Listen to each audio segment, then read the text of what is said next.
নিজের অভিষেক ম্যাচ খেলতে নেমেই সামর্থ্যের শতভাগ দিয়ে খেলেছেন ইংলিশ প্রিমিয়ার লিগে খেলা হামজা দেওয়ান চৌধুরী। মিডফিল্ড ও আক্রমণ ভাগে প্রাণবন্ত ছিলেন প্রথমার্ধে। বিরতির পর তপু বর্মনের অনুপস্থিতিতে তাকে খেলানো হয় সেন্টার ব্যাকে, সেখানেও দারুণ সফল। অন্যদিকে অবসর ভেঙে ফেরা সুনীল ছেত্রীকে তেমন সুযোগ দেয়নি বাংলাদেশ। ফলে ভারতের মাঠ থেকে লাল সবুজের প্রতিনিধিরা গোল শূন্য ড্র নিয়ে ফিরেছে।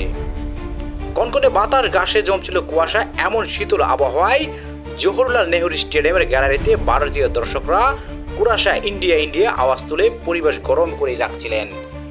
গ্যালারিতে উত্তেজনা থাকলেও স্বাগতিক ভারত ম্যাচে গোল করতে পারেনি। বাংলাদেশ ভারতের চেয়ে সুবর্ণ সুযোগ পেয়েও কাজে লাগাতে না পারায় গোল শূন্য ড্র হয়েছে। বাংলাদেশের জার্সিতে আজ অভিষেক হয়েছে ইংলিশ প্রিমিয়ার ফুটবল লিগে খেলা হামজা চৌধুরীর। নতুন পরিবেশে হামজা প্রথম ম্যাচেই প্রাণবন্ত ছিলেন। যেখানে বল সেখানেই ছুটে গেছেন তিনি। কখনো রক্ষণের দেওয়াল হয়ে দাঁড়িয়েছেন, আবার কখনো আক্রমণে সহায়তা করেছেন। বাংলাদেশের কর্নারগুলো হামজায় নিয়েছেন। মাঝে মধ্যে হামজার বাড়ানো থ্রো পাস ভারতের রক্ষণে ত্রাসের সৃষ্টি করেছে।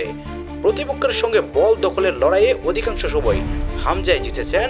হামজার ট্রেডমার্ক স্লাইডিং ট্যাকলে নস্যাৎ হয়েছে ভারতের সব রকমের আক্রমণ। তবে হামজার উজ্জ্বল দিনে নিষ্প্রভ ছিলেন ভারতের কিংবদন্তি ফুটবলার সুনীল ছেত্রী। তিনি বাংলাদেশের গোলরক্ষক মিতুল বারবাকে তেমন কোনো পরীক্ষায় ফেলতে পারেননি। কয়েক দফা বলের লাগাল পাননি, আবার পেলেও ঠিকমতো টাইমিং করতে পারেননি। তাই ভারতীয় কোচ মার্কুস 81 মিনিটে সুনীল ছেত্রীকে তুলে নিয়েছে। ম্যাচের সবচেয়ে সহজ সুযোগটা মিস করেছে বাংলাদেশ। একাধিক সুযোগ পেয়েও তারা গোল করতে পারেনি। ফলে গোল শূন্য ড্র নিয়েই তাদেরকে মাঠ ছেড়তে হয়েছে।